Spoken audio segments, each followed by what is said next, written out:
MYBBaltimore.com.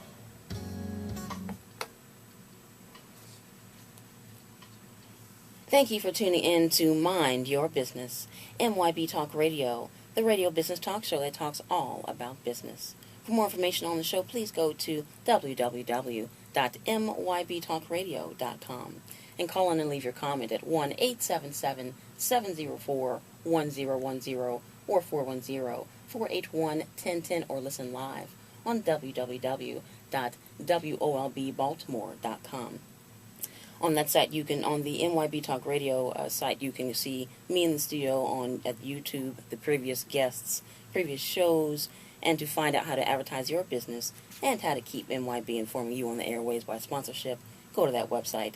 You can follow us on Twitter, like us on Facebook. Please hit that like button. And under Mothership Productions, let's talk business on LinkedIn. Today's topic phrase, guys, is corporate golf, negotiating business deals on the golf course. Today on MYB Talk Radio, we'll be speaking on the fact that more and more business deals are being closed and promotions being given and conducted on the golf course. So, of course, as usual, we'll do some stats, some facts, go back in the day for some history, a few personal views, a few tips on how to negotiate on the golf course, and as always, close for on Bloomberg.com. Gulf Coast braces for another hurricane. My goodness, since of course evacuating for the storm. Now it's going to the East Coast, coming from Mexico, and the evacuations were ordered in Louisiana. So we've been through so many natural storms recently on the East Coast and all around the world. I mean, I don't know what's going on, but you've got Japan had an earthquake, you had Haiti, you had Russia, and some of y'all don't realize is, check this out, guys. Time flies by so quickly because Katrina was now 7 years ago, if you can imagine that. And they had up to 200,000 losses and deaths and a lot of injuries on that. And that took out the New Orleans stadium, which they even had to sleep over in that stadium to prepare for their city to be rebuilt. So that's a tragedy. And my thoughts go out to them. Anyway, also on Bloomberg.com, M&T Stadium is set to buy Hudson City Bancorp for $3.7 billion. M&T will gain 135 branches, including 97 in New Jersey, and that will become the fourth largest lender in the state for deposits. Now, Bancorp is Buffalo, New York based, and they will be adding $25 billion in deposits and $28 billion in loans, according to the statement given on Bloomberg. So that's another big business, and profits, and more profits, and merges, as I spoke about on the takeover broadcast that I did a little while. Now on GolfWeek.com, Tiger Woods fires 76 at Barclays, the event that they just recently had.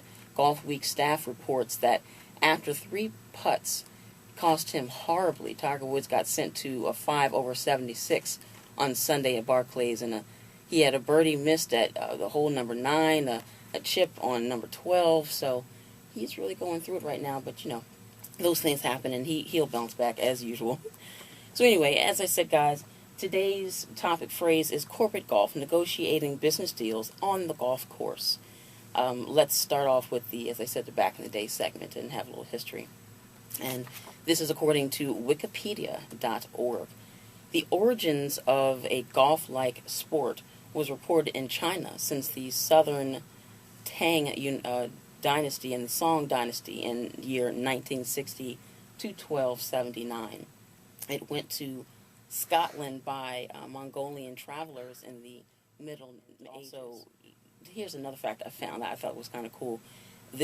Most of the golf was played by the royalty, so of course in China the golf clubs were inlaid in jade and gold, so that's pretty cool. So as many things in the world, the golf has been around for quite a very, very long time. So as I said, guys, call in. I want to know, do you negotiate on the golf course? But of course, as I said, this happens in everyday life. We've been doing it forever.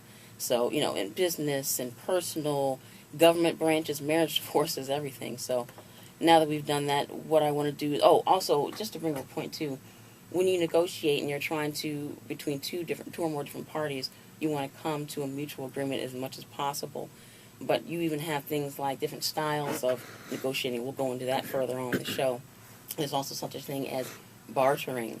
I mean, a partner of mine in my business, we talk about bartering, and sometimes that's good, but, you scratch my back, I'll scratch yours. I have some services that you need. You have services that I need, but we need money right now. A lot of us are just looking to be paid, and that was funny. I think his best one ever, which was live in concert. But anyway, guys, as I said, call in 1-877-704-1010.com. I also want you to call in with your experiences. Do you want to negotiate on the golf course, and how far have you come with that? Now, what I'm going to do is just give it a little bit of personal view. As I said, with the combination of these two, both negotiation and the history or the sport of golf, what comes into place, what kind of things happen or are expected to happen in this environment. According to golfindetail.com in 2007, when this article was published, they say that business executives all over the world realize that sharing a common frustration with their golf game promotes the perfect environment for business talk, which kind of makes sense. You're hitting off a tee and you're just putting all your energy into it and takes out your frustration, and you come to a common ground as to why you're frustrated, and then business begins to be spoken upon. So, and even still, from between my research and a little common sense tells you that you have to have a little finesse when you do this. I mean, it's very delicate. When you're on the course and you're trying to get the business from that client or potential contractor, you got to you want to negotiate, but don't over negotiate. Don't push or rush someone, just like a regular customer. I mean, when you're in a sales union and you're trying to get the business from that person, you don't want to rush the person. You have to adapt, seduce the client a little bit, finesse it, or have something I like to call gentle aggressiveness. So that's something I have a term I've always used. But like I said, you have to have some type of custom fit balance to your potential client. Golf in Detail also says that you don't want to make an embarrassing comment on the poor playing of your possible client, and yet you also don't want to deliberately make a huge deal out of a great shot that your client, that boss has made, or even if you're trying to get a promotion. The sucking up doesn't do any good either. So, what do you do? What kind of balance do you find? Like I said, you kind of have to be on there and experience it before you just rush in and dive in with all of your P's and Q's there. So, but golfindetail.com goes on to say a few things as to how to go about, and as I said, we're going to go into how to have an idea and what steps to take to negotiate properly, so you don't end up looking like a fool, actually. So let's just go into that. Number one, they say that start with a plan in mind. Go into it knowing kind of the genre or the flow of things that you're looking for in the interaction with that client. Do not, and they stress, as I said before, do not go into the golf match announcing or declaring the business deal or hopes of a business deal by the end of that round. You gotta, like I said, you gotta use a little finesse there, so find that balance. Number 3, it says bring your A game. That's another thing. You don't want to act like you don't really, trying to let them win. Act like you know how to play. Play to win. Don't let them win just because you're trying of their status or you're trying to get their business. I say it all the time. When I play, I'm a pool player. I am a billiards player, I should say. And I say it all the time. Don't, play me like you know how to play. You don't want to just say, oh, I'm going to take it easy on you. Doesn't matter who you are. I'll tell all my opponents, man, woman, young or old, once you get on that pool table, play like you know how to play, because you just might be surprised. Anyway, guys, like I said, call in 1-877-1010 or listen live on WOLBbaltimore.com. And just so you guys know, this is also brought to you by Mothership Productions, and that's currently featuring A to B, and that website is www.a2biz.biz.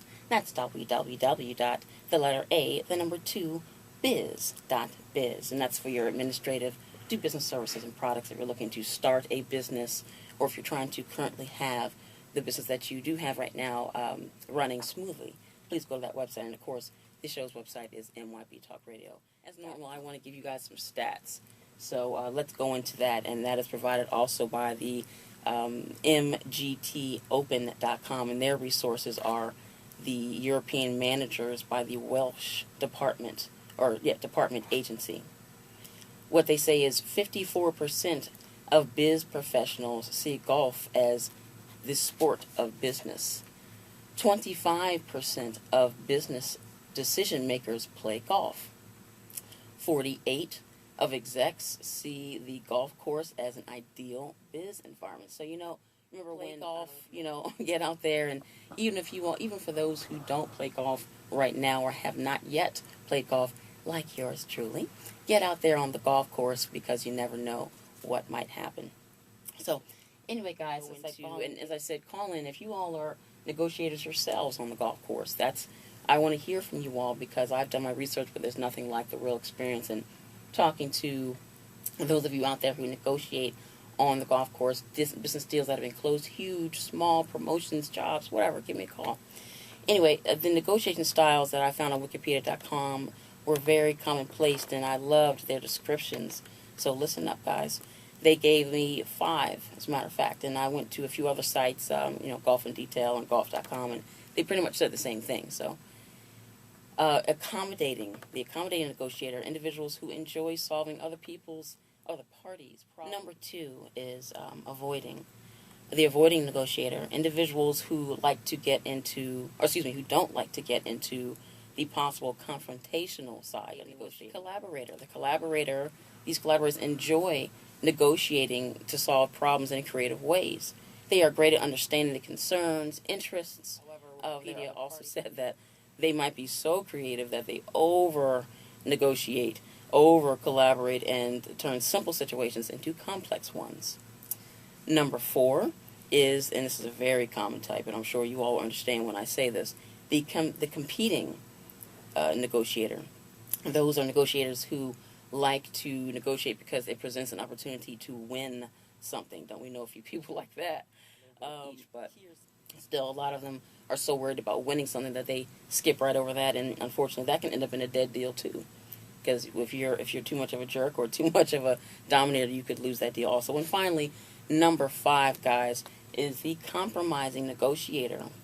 And those are individuals who are eager to close a deal by doing things fair and equal. And that's good, for all parties involved. There is time that is limited to close a deal. But Wikipedia also said, however, on the other side, these negotiators sometimes rush the deal too much. As I said, take your time, finesse a little bit with the client, build the friendship first. So, those are the kind of things that we have to learn from. Those are the kind of things that we have to build and learn and pick and choose from. Just the same as if you were to go to a job and you were there for however long time or however short amount of time. Even if you know it's a temporary position, you keep in mind the things that you have to pick and grab from each job to take to your next job. And, my slogan is, there's no business like your own business. Keep those things in mind so when you do have your own business, you can incorporate those things, build your skills, build your resume, and it's there for you all the time.